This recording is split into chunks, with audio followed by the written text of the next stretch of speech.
प्रयास ये रहता है कि घर के अंदर शंकर भगवान की मूर्ति नहीं, शंकर भगवान का शिवलिंग होना चाहिए। क्या होना चाहिए? शिवलिंग जो है वही लाइए। और शिवलिंग है, और कई लोग कहते हैं गुरुजी अब हमारे पास में शिवलिंग है तो क्या नंदी भी रखना जरूरी है? तो शिव महापुराण की कथा कहती है घर के अंदर शिवलिंग अगर रखा हुआ है, घर के अंदर शिवलिंग अगर रखा हुआ है तो नंदी हो तो ठीक, नहीं हो तो आप और हम जब बाबा को रोज प्रणाम करते हैं तो हम भी नंदी से कम नहीं होते हैं, हम भी नंदी से। आप और हम बाबा को प्रणाम कर रहे हैं तो आप भी और हम भी शिव के उपासक हैं। अब कहा शिवलिंग रखें तो क्या साथ में पार्वती जी रखना जरूरी है, कार्तिकेय रखना जरूरी है कि गणेश जी रखना जरूरी है? तो गणेश जी तो सबके घर में पहले से रहते हैं। बोलो सही है कि गलत है? जम के बोलो जरा। अब पार्वती जी की बात आई तो सब जितने भी बैठे हो ना, सबके घर में कुल देवी तो होती ही है। माता जी का फोटो होगा, माता जी का चित्र होगा, कुछ ना कुछ माता का स्मरण होगा। और नहीं होगा तो जो शिवलिंग होता है, आपको पहले भी वर्णन किया, जैसे ये जलाधारी, ये शिवलिंग, ये पानी बह रहा है, या गणेश जी, कार्तिकेय, अशोक सुंदरी, पार्वती जी, शंकर जी, मतलब पूरा की पूरा परिवार देवादिदेव महादेव का शिवलिंग के रूप में विराजमान। अब अगला प्रश्न आता है, क्या घर के मंदिर में पीतल का शिवलिंग रखना उचित है कि नहीं है? किसी धातु का शिवलिंग या किसी पदार्थ का शिवलिंग रखना उचित है कि नहीं है?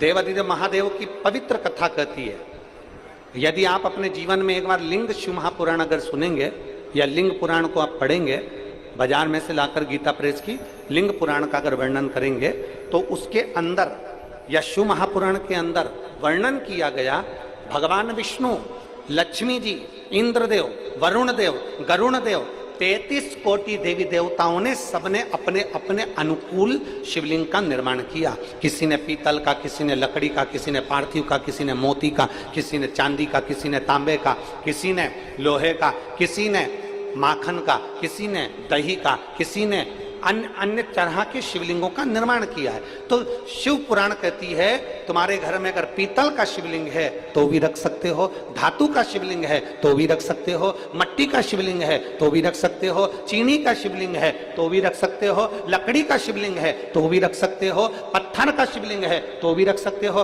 पारद का शिवलिंग है तो भी रख सकते हो, स्फाटिक का शिवलिंग है तो भी रख सकते हो। तुम्हारे पास में जैसा शिवलिंग है वैसे तुम पूजन करो, मेरा महादेव उसमें भी प्रकट होकर भाव से स्वीकार करो।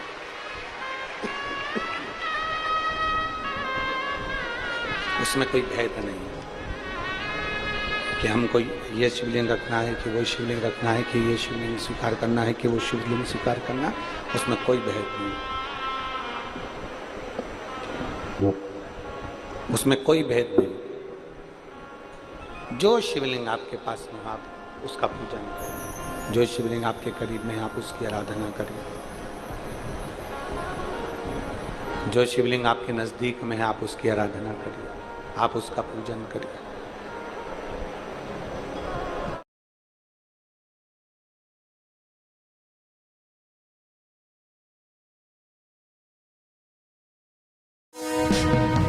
This is a story of two teachers in love. Sanjay wanted to give Meera a special proposal, so he turned to Facebook. But with पक्का 15 दिन लगातार अगर आपको शिव का दीदार करना है कि मेरा शंकर मेरी सुन क्यों नहीं रहा, मेरे सम्मुख क्यों नहीं, आप 15 दिन लोटा भर के जल लेकर जाओ और जो अशोक सुंदरी वाली जगह है ना, उनका चरण, जहां गणेश, कार्तिक और अशोक सुंदरी है, वहां जल शिवलिंग पर ना चढ़ाते हुए अशोक सुंदरी वाली जगह पर चढ़ा, शिव जी को लगेगा ये गणेश को जल चढ़ा रही है, कार्तिकेय को जल चढ़ा रही है, अशोक सुंदरी को जल चढ़ा रही है, पर मुझे जल ना चढ़ा रही है। पक्का 15 दिन के अंदर सपने में महादेव खुद आकर तेरे को दर्शन नहीं दे, एक आपको एक प्रैक्टिकल करने का कहते हैं, करोगे क्या सब लोग? पक्का? ओम नमः शिवाय। दोस्तों, घर में जो आपके घर में आपने शिवलिंग रखा है उसका नियम, उसकी पूजा करने का नियम बहुत आसान है।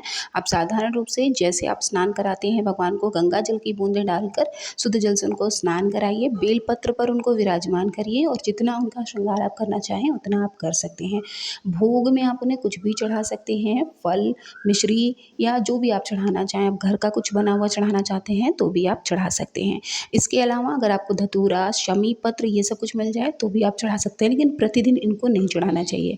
जैसे कभी आपने शमी पत्र चढ़ा दिया, कभी आपने धतूरा चढ़ा दिया, ऐसा करके आपको चढ़ाना चाहिए। अगर आप कोई बहुत मुसीबत वाली स्थिति में हैं या कोई बहुत ऐसी बड़ी बात है जहाँ आपको लग रहा है कि आपकी बात नहीं बन रही है, वहाँ पर आपको जो लेपन है, जो तिलक का लेपन होता है चंदन के, उससे आप लेप लगाकर आप महादेव को बेलपत्र जरूर चढ़ाएं, आपकी मनोकामना की पूर्ति अवश्य होगी। आई होप कि आपके लिए वीडियो बहुत यूजफुल होगी। वीडियो अगर आपको अच्छी लगी हो तो प्लीज़ चैनल को सब्सक्राइब कीजिएगा, साथ ही वीडियो को लाइक और शेयर करना ना भूलें, ताकि हम आपके लिए हमेशा ऐसी ही जानकारी वाली वीडियोस लेकर आते रहें। मिलेंगे आपसे नेक्स्ट वीडियो में, तब तक महादेव की कृपा आप सभी पर बनी रहे। ओम नमः शिवाय, जय माता दी।